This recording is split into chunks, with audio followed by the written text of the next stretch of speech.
ఈరోజు అనేక మంది సేవకులు ప్రాణత్యాగము చేస్తుంటే, అనేక మంది సేవకులు నిద్రలేని రాత్రులు గడుపుతుంటే, అనేక మంది ఈరోజు వారి ప్రాణాల సైతము తృణప్రాయముగా విడిచిపెడుతుంటే మనం ఏం చేస్తున్నాం? ఇంట్లో ఎర్ర దుప్పటి కప్పుకొని పడుకుంటున్నాం. దేవుని కోసము బ్రతకాలని ఒక ఆశ లేదు, దేవుని కోసము బ్రతకాలని ఒక తృష్ణ లేదు. దేవుని కోసం బ్రతకాలి, సువార్త ప్రకటించాలి, నశించిపోతున్న ఆత్మల కొరకు భారము కలిగి పరిగెత్తాలి. ఎప్పుడైతే దేవుని పరిచర్య చేస్తావో నీ కొరకు నా దేవుడు గగనమును చీల్చుకొని పరిగెత్తుకుంటూ వస్తాడు. గట్టిగా చప్పట్లు కొట్టాలా, గట్టిగా చప్పట్లు కొట్టాలా. హల్లెలూయా. దేవుని కోసము నిలబెట్టే వారి కొరకు దేవుడు పరిగెత్తుకుంటూ వస్తాడు. ఆమేనండి, ఆమేనండి, ఆమేన్, ఆమేన్. పిడికిలి బిగించండి. ఇలా దేవుని కోసము నిలబడే వారికి దేవుడు నిలబెట్టుకుంటాడు. షడ్రక్ మెషక్ అబేద్నెగోలు దేవుని కోసం నిలబడ్డారు. ఎవరి కోసం? మేము నమస్కారం చెయ్యము అన్నారు. ఆమేన్. మేము నమస్కారం చేయము నిలబడ్డారు. వాళ్ళని మండుచున్నటువంటి అగ్నిగుండంలో పడేశారు. ఆ మండుచున్నటువంటి అగ్నిగుండంలో పడేసినా గగనము చీల్చుకొని 4వ వ్యక్తిగా దేవుడు దిగాడు. గట్టిగా చప్పట్లు కొట్టాలా, గట్టిగా చప్పట్లు కొట్టాలా, కొట్టాల గట్టిగా చప్పట్లు, కొట్టాల గట్టిగా చప్పట్లు. హల్లెలూయా. 4వ వ్యక్తిగా దేవుడు మన దగ్గరికి దిగి రావాలంటే మనకు శ్రమలు రావాలి. ఆమేన్ అనండి. నిందలు రావాలి, కష్టాలు రావాలి, కన్నీళ్లు రావాలి. అప్పుడే మనలో నుంచి ఐశ్వర్యాన్ని దేవుడు బయటికి తీస్తాడు. కొట్టు గట్టిగా చప్పట్లు, కొట్టు కొట్టు. హల్లెలూయా. కృప కలుగును గాక, కృప కలుగును గాక. హల్లెలూయా.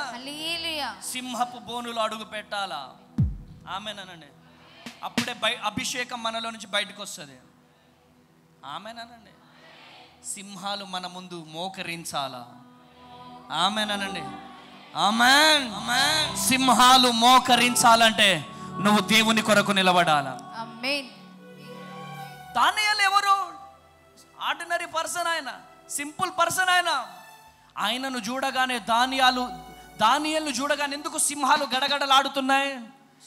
ఆయన నిలబడ్డది మామూలు వ్యక్తి కోసం కాదు, యూదా గోత్రపు సింహం కొరకు. గట్టిగా చప్పట్లు కొట్టాలా, కొట్టు కొట్టు. హల్లెలూయా. నువ్వు దేవుని పని కనుక చేయగలిగితే దేవుడు నీ పని చేస్తాడు. ఆమేన్. దావీదు ఎవరి కోసం ముందు అడిగేశాడు చెప్పండి? గొలియాతు. పెద్ద ఖడ్గాలు ఉన్నాయి, అదగ కత్తులు కటార్లతో ఉన్నాడు. అనేక మందిని చంపగలిగిన సమర్థుడు. ఏలేడంత లేడు. దావీదు ముందడుగు వేశాడు. ఆమేన్. హల్లెలూయా. ఎక్కడిది దావీదుకు అంత బలం? ఎక్కడిది దావీదుకు అంత ధైర్యం? ఎక్కడిది దావీదుకు అంత బలం? ఎక్కడిది దావీదుకు అంత బలం? అంటే దేవుని పని చేస్తున్నాడు గనక ఆ అభిషేకము. గట్టిగా చప్పట్లు కొట్టాలా, గట్టిగా చప్పట్లు కొట్టాలా, గట్టిగా చప్పట్లు కొట్టాలా. దేవుని పని చేస్తే అభిషేకము మన మీదకి రిలీజ్ అవుతుంది.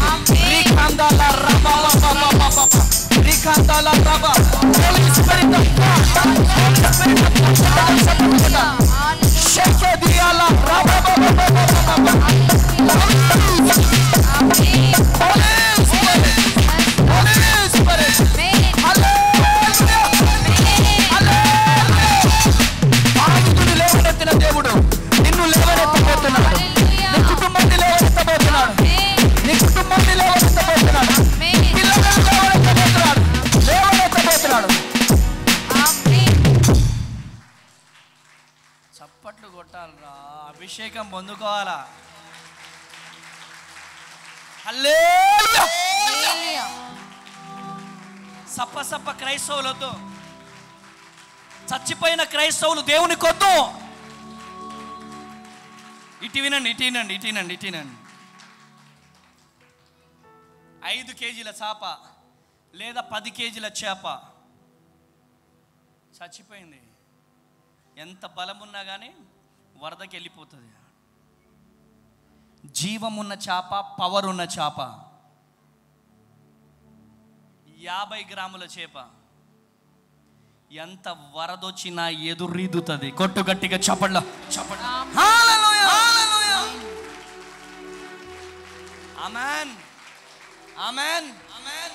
కష్టాలు వచ్చినా, కన్నీళ్ళు వచ్చినా, నిందలు వచ్చినా, అవమానాలు వచ్చినా నిలబడాల మనం. ఆమేన్ ఆమేన్ అనండి. ఆమేన్ ఆమేన్ అనండి. హల్లెలూయా. చచ్చిపోయిన సేపవలే ఆమేన్ అంటే, సేవకుడు ఆమేన్ అంటే ఆమేన్ అంటే ఆమేన్. సేవకుడు ఆర్ యు రెడీ అంటే ready. Are you ready? Yes ready అనాల. ఎస్ రెడీ అనాల. Are you ready? దేవుని అభిషేకాన్ని పొందుకోవడానికి మీరు రెడీగా ఉన్నారా? ఇట్ట కాదురా, ఎస్ రెడీ అనాల. మీ చేతులు కనపడాలా? Amen amen. Are you ready? Ready.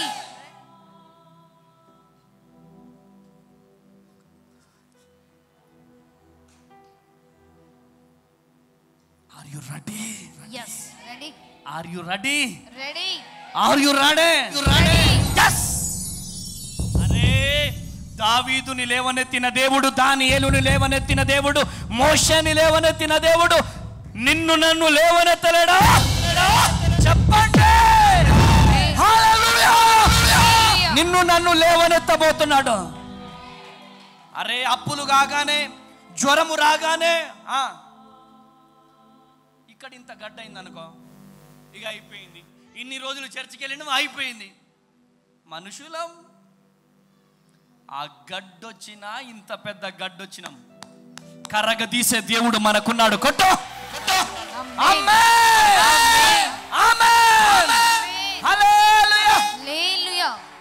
రోషం కలిగిన క్రైస్తవుడా. సువార్త 24వ అధ్యాయం 29వ వచనం. లూకా సువార్త 24వ అధ్యాయం 29వ వచనం. త్వరగా డాడీ. లూకా సువార్త 24వ అధ్యాయం 29వ వచనం. వారు వారు సాయంకాలము కావచ్చినది, ప్రొద్దు గుంకినది, మాతో కూడా ఉండమని చెప్పి ఆయనను బలవంతము చేసిరి గనుక, వారు బలవంతము చేసిరి గనుక ఆయన వారితో కూడా ఉండుటకు లోపలికి వెళ్ళెను. హల్లెలూయా. ఇక్కడ ఏంటి? వారితో కూడా ఉండడానికి ఏం చేస్తున్నారు? లోపలికి వెళ్ళెను. బలవంతం చేశారు కాబట్టి లోపలికి వెళ్ళాడు. కొంతమంది ఎలా ఉంటారు తెలుసా? కొంతమంది అరే ఇట్రారా నాన్న,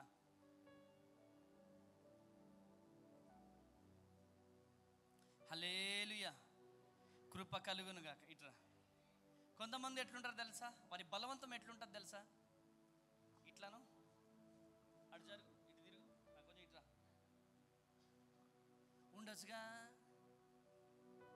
ఉండొచ్చుగా అంటే ఏంటి? ఉండొచ్చుగా అదేంటి? నాకు పని ఉంది ఈయనంటాడు ఉండొచ్చుగా. ఇది ఏం పద్ధతి అంటే అటు ఇటు కాని పద్ధతి. ఇది నిజంగా లోపట ఉంచి భోజనం పెట్టాలనుకునేటోడు ఇట్లా పట్టుకుంటాడు. నువ్వు వెళ్తే మాత్రం బాగుండదు. రా, గట్టిగా చప్పట్లు కొట్టాలి. హల్లెలూయా హల్లెలూయా. ఈడున్నా ఒకటే, పోయినా ఒకటే. ఈడు ఉండడం అవసరమా? ఉండొచ్చుగా. అర్థమవుతుందా మీకు? తమ్ముడు, నాన్న, మీకు అర్థమవుతుందా? ఉండొచ్చుగా. అట్లనే ఉండరా. ఈ కామెంట్లు పెట్టేటోళ్ళు ఉంటారు. తేజయ్య గారు రా అంటున్నాడు, ఏంది వాళ్ళ పిల్లలు? నా పిల్లలు రా బాబు వాళ్ళు. వాడిని నిన్ను సారా నాలారా. Praise the lord. అసలు విషయానికి వద్దాం. ఇప్పుడు ఎక్కడున్నాం? ఇప్పుడు మనం ఉండొచ్చుగా అక్కడ. ఎస్, బలవంతం చేసిరే. మా పార్టీ పెద్ద, ఒక పార్టీ పెద్ద ఉన్నాడు అనమాట. నైట్ అరుణోదయ కార్యక్రమానికి వెళ్ళి ఖమ్మంలో ఫెవిలియన్ గ్రౌండ్లో ఎర్ర జండె నీయలో అనే పాటకు డ్యాన్స్ చేసి అలసిపోయి ఇల్లందు పోయినాం. మా పార్టీ పెద్దవాళ్ళ ఇంటికి వెళ్ళేసరికి ఉదయం 4 అయింది. నాన్న చాలా జాగ్రత్తగానండి. ఉదయం 4 అయింది. ఆ అన్న అన్నాడు, అరే ఆగండి రా, టిఫిన్ చేసి పోరా. ఆ పార్టీ పెద్ద అన్న అన్నాడు, ఏమే పిల్లలు వచ్చారు భోజనం పెట్టు, పిల్లలు వచ్చారు టిఫిన్ చేయి. ఉదయం 4 గంటలకు లోపలికి వెళ్ళిందామె. మేము సోఫాలో కూర్చొని అరే పోదాం పారా. నేను వాడంటాడు, ఆగరా బయటికి వెళ్తే టిఫిన్ ఉండదో. ఈడు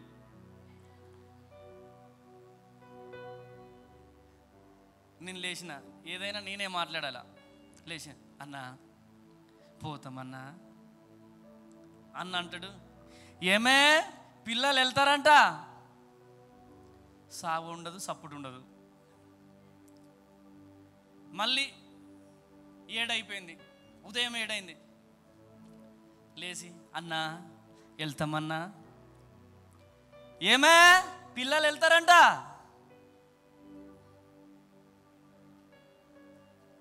ఇక 9 అయింది. ఇక మా కోస చూడండి. ఇక ఉదయం 4 గంటల నుంచి 9 గంటల వరకు వెయిట్ చేసాం. ఇంకా వెళ్తున్నామని చెప్పి బయటకు వచ్చి చెప్పులు వేసుకొని గేట్ దాటుతుంటే ఆకొచ్చి, అయ్యో తేజ టిఫిన్ చేసి ఉప్మా చేసేదాన్ని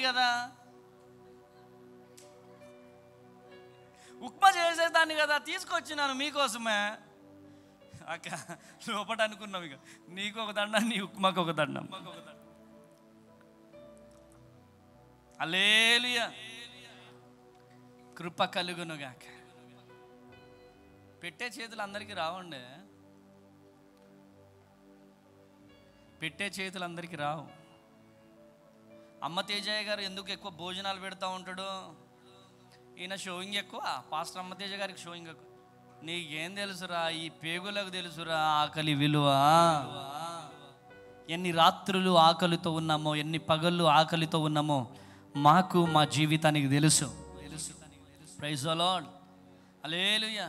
భోజనం పెట్టేటోడు మాట మాట్లాడరా. ఉదాహరణకి మన పక్కన ఆయనకి మటన్ చికెన్ వేస్తూ ఉంటారు. అన్న ఏమంటావా అని అడిగితే ఎట్లుంటుంది, వేసేయడం ఎట్లుంటుంది చెప్పు. వేయడం ఎట్లుంటుంది, వేసేయడం ఎట్లుంటుంది? అడగడం ఎందుకు, వేయకుండా పోవడం ఎందుకు? అందుకనే ఇట్లా ఉండొచ్చుగా ఈ వద్దు. క్రైస్తవులంగా ఇట్లా పట్టుకొని భోజనం పెట్టు, గట్టిగా చప్పట్లు కొట్టాలి. హల్లెలూయా, హల్లెలూయా, కృప కలుగును గాక. హల్లెలూయా. సాయంకాలము కావచ్చినది, పొద్దుగూకింది, మాతో కూడా ఉండమని చెప్పి ఆయనను బలవంతము చేసిరి. ఏం చేస్తున్నారా? చేశారా? ఎప్పుడైనా భోజనం తినేళ్ళమని బలవంతం చేశారా? ఒకసారి అడిగినట్టు అగరా కొంచెం తినలేచ్చుగా, అమ్మ వద్దమ్మంట.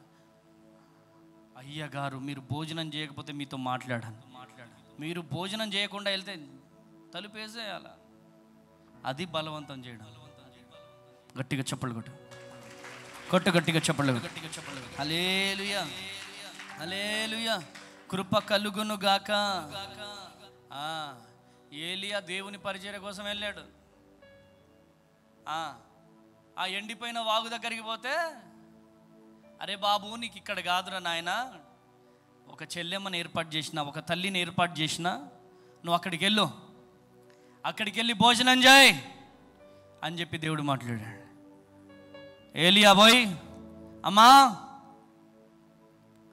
ఏదైనా ఉంటే పెడతారంటే, అయ్యా ఒకటే అప్పం ఉందయ్యా, ఒకటే రొట్టె ఉందయ్యా, ఒకటే రొట్టె చేసుకున్నామయ్యా అంటే, ఆ ఒక రొట్టె నాకు పెట్టు. గట్టిగా చప్పట్లు కొట్ట, గట్టిగా చప్పట్లు కొట్ట. హల్లెలూయా. ఆ ఒక్క రొట్టె నాకు పెట్టు. ఆ ఒక్క రొట్టె తిన్నాడు. ఒకటే, గాడ్ బ్లెస్ యూ బిడ్డ అన్నాడు అంతే. ఏమన్నాడు? గాడ్ బ్లెస్ యూ బిడ్డ, గాడ్ బ్లెస్ యూ బిడ్డ, గాడ్ బ్లెస్ యూ బిడ్డ అన్నాడు అంతే. యేసు నామంలో నూనె పిండి తొట్టిలు తొట్టిలు నింపబడ్డాయి. గట్టిగా చప్పట్లు కొట్టాలి, గట్టిగా చప్పట్లు కొట్టాలి. హల్లెలూయా, హల్లెలూయా. కృప కలుగును గాక. అయితే ఒక మాట అడుగుతా, ఆమె కొరకు దైవ సేవకుని ఏర్పాటు చేశాడా, దైవ సేవకుని కొరకు ఆమెను ఏర్పాటు చేశాడా? నేనేమనుకోను చెప్పండి.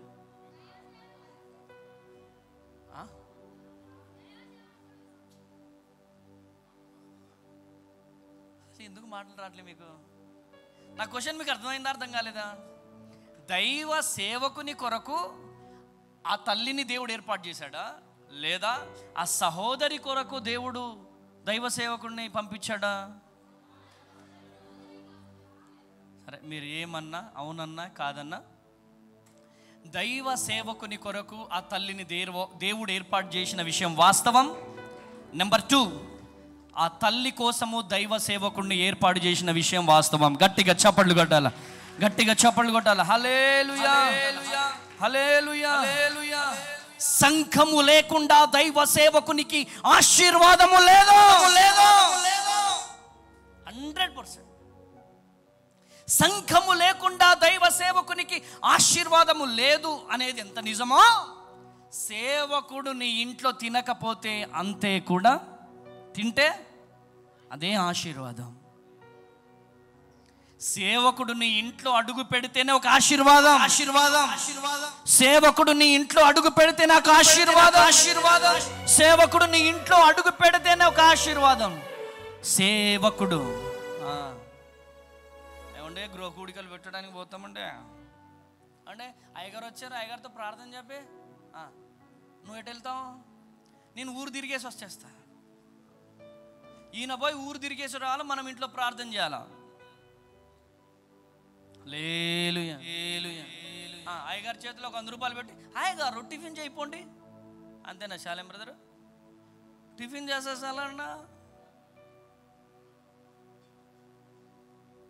సేవకుడు నీ ఇంట్లో ఒక ముద్ద తింటే నీ ఇంట్లో బస్తాలు బస్తాలు నింపబడతాయి. గట్టిగా చప్పట్లు కొట్టాలి, గట్టిగా చప్పట్లు కొట్టాలి. హల్లెలూయా, హల్లెలూయా.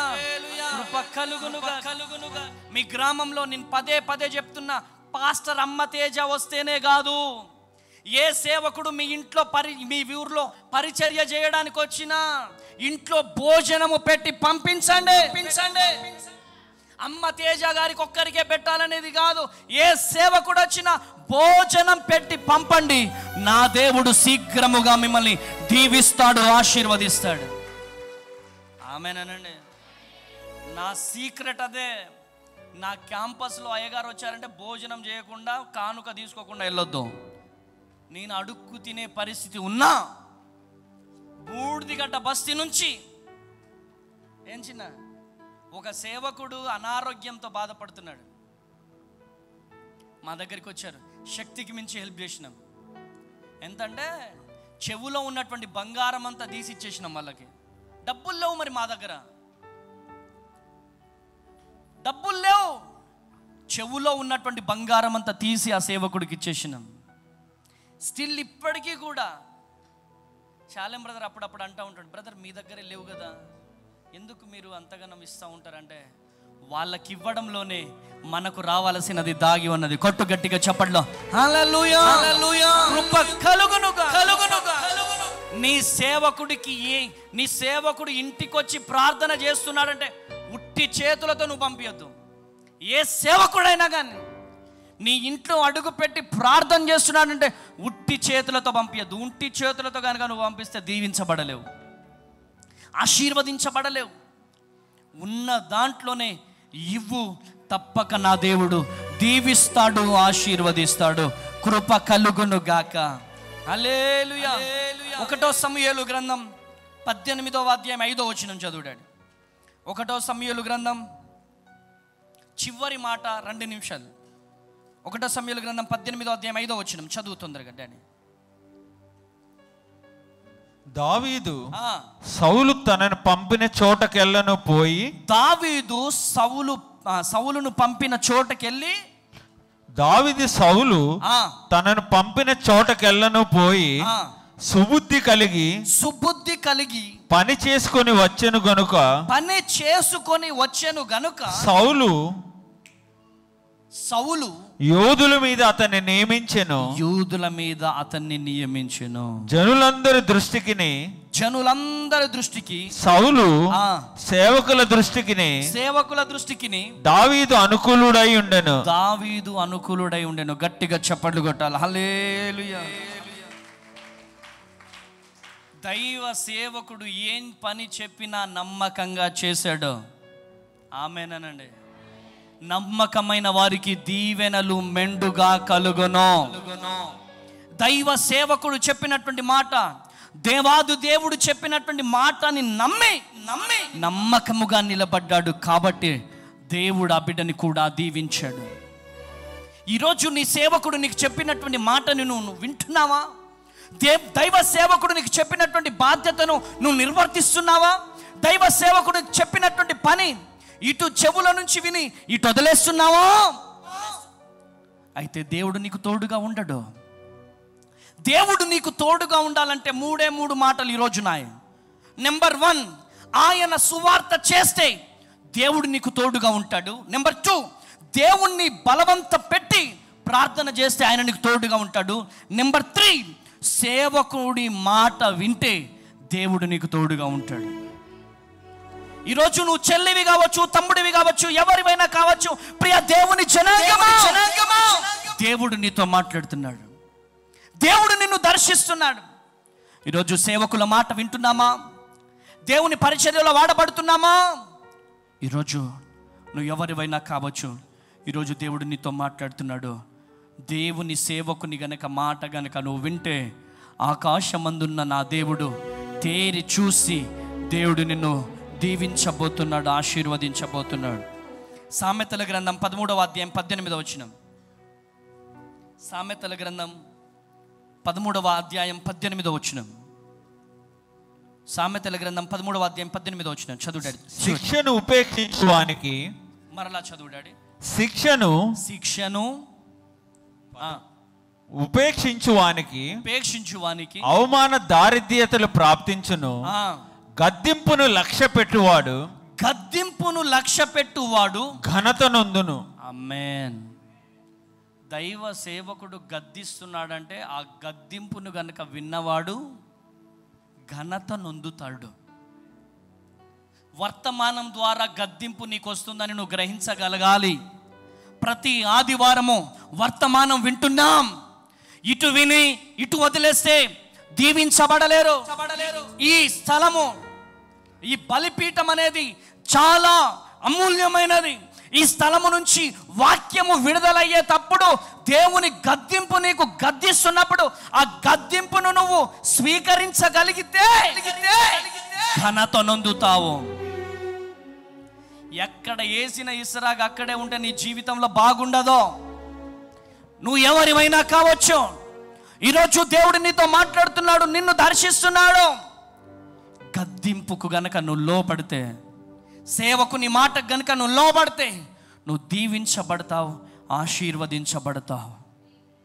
నెక్స్ట్ సామెతల గ్రంథం 10వ అధ్యాయం 17వ వచనం. సామెతల గ్రంథం 10వ అధ్యాయం 17వ వచనం.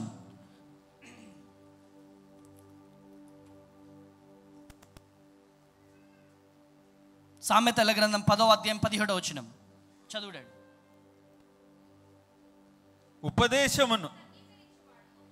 చదువుడాడు. ఉపదేశమును అంగీకరించువాడు జీవ మార్గములో ఉన్నాడు. గద్దింపునకు లోబడని వాడు, అమ్మా లోపలికి రావాలా, గద్దింపునకు లోబడని వాడు త్రోవ తప్పును. గద్దింపునకు లోబడని వాడు త్రోవ తప్పును. గద్దింపునకు లోబడని చెల్లి త్రోవ తప్పును. గద్దింపునకు లోబడని చెల్లెళ్ళు త్రోవ తప్పును. గద్దింపునకు లోబడని బ్రదర్సు త్రోవ తప్పును. త్రోవ తప్పుతారు. మందిరంలో ఇన్ని మాటలు విని లోకానుసారమైనటువంటి బ్రతుకులు బ్రతికితే ఇంకెందుకు బ్రతుకు? మందిరానికి రావడము కన్నా ఇంట్లో ఎర్ర దుప్పటి కప్పుకొని పడుకోవడం మిన్నా. మనలో దేవుడు ఉండాలి, మనలో దేవుని శక్తి ఉండాలి, దేవుని ప్రేమ ఉండాలి, దేవుని కరుణ ఉండాలి, దేవుని జాలి ఉండాలి. నిన్ను బట్టి నా దేవునికి అవమానం రావద్దు. నిన్ను బట్టి నా దేవునికి ఘనత రావాలి. నిన్ను బట్టి దేవుణ్ణి ఘనత వస్తే నీకు నా దేవుడు ఘనతను తీసుకొస్తాడు. కొట్టు గట్టిగా చప్పట్లో హల్లెలూయా, హల్లెలూయా. కృప కలుగును గాక. దేవుని మందిరానికి వెళ్తావు, ప్రార్థన చేస్తావు, ప్రేమ ఉండదు, జాలి ఉండదు, కరుణ ఉండదు. ఈరోజు దేవుడు నీతో మాట్లాడుతున్నాడు. గద్దింపునకు గనుక నువ్వు గురైతే, గద్దింపు గనుక నువ్వు లోబడితే నీకు నా దేవుడు ఘనత తీసుకొస్తాడు. నీకు నా దేవుడు గొప్ప విజయాన్ని దయచేస్తాడు.